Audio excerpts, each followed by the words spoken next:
बिहार इन दिनों देश में चर्चा का केंद्र बना हुआ है, राजनीतिक कारणों से भी और जिस तरीके से बहालियां हो रही हैं। कल ही नियुक्ति पत्र वितरण हुआ और अब तक 2 फेज में बीपीएससी के माध्यम से करीब 2,17,000 शिक्षकों की बहाली की गई। इस कारण भी बिहार इन दिनों देश में चर्चा का केंद्र बना हुआ है और राजनीतिक मुद्दा तो है ही। नीतीश कुमार का राजनीतिक मूव क्या होगा, कल संयोजक बनने से वो मना कर दिए, लेकिन इन सब के बीच एक बेहद महत्वपूर्ण जानकारी, एक बेहद महत्वपूर्ण खबर से शायद आप चूक रहे होंगे। आपको पहले कुछ जानकारी हम देते हैं। क्या आपको पता है कि साल 2024 का जनवरी का महीना चल रहा है और जनवरी से मार्च यानी जो तिमाही होगा, इसमें बिहार 23,000 करोड़ का कर्ज लेने जा रहा है।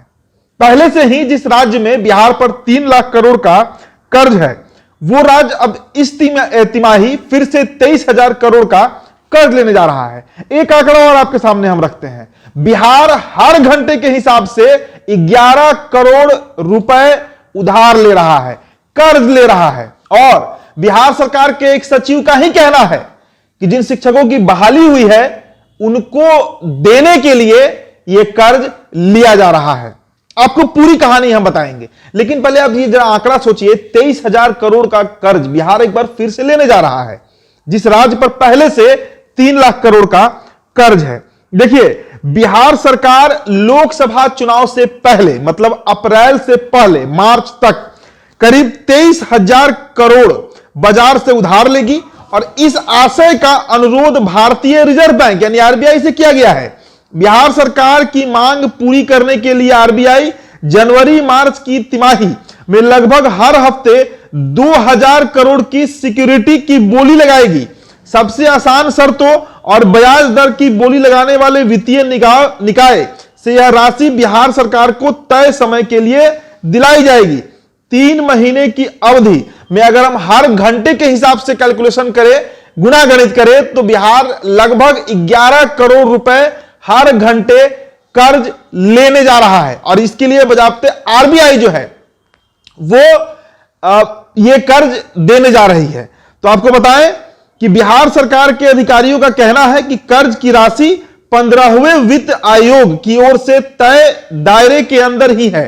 वित्त आयोग की ओर से बिहार के लिए यह सीमा राज्य सकल घरेलू उत्पाद यानी जीडीपी के 40% है। तो आप समझिए ये कितना बड़ा आंकड़ा है और जिन बहालियों पर सरकार छाती चौड़ा कर रही है, अपने कंधों को ठोक रही है, अब उनको जो शिक्षक बहाल हुए हैं उनको भी सैलरी कैसे दिया जाएगा। अब देखिए, इस बाबत जब सवाल किया गया अरविंद चौधरी से, जो कि वित्त सचिव हैं बिहार सरकार के, उनसे जब पूछा गया कि बड़े पैमाने पर नियुक्तियां हुई हैं, इसके लिए भी तो पैसा चाहिए, तो उन्होंने कहा कि सबके लिए प्रावधान है। मतलब जो कर्ज की राशि ली जाएगी, इस पैसे से जो बिहार में शिक्षक बहाली हुआ है उनको तनख्वाह, उनकी जो सैलरी है वो दी जाएगी।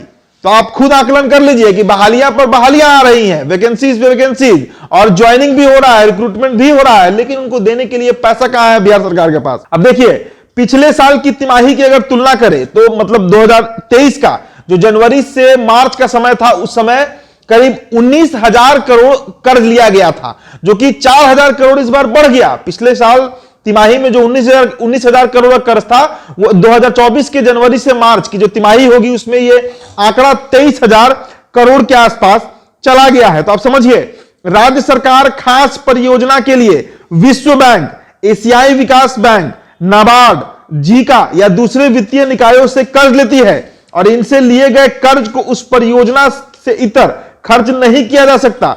इसलिए सरकार अपनी मनमाफी की योजना, परियोजना, कल्याणकारी कार्यक्रमों या अन्य मद के खर्च के लिए खुले बाजार से उधारी लेती रही है।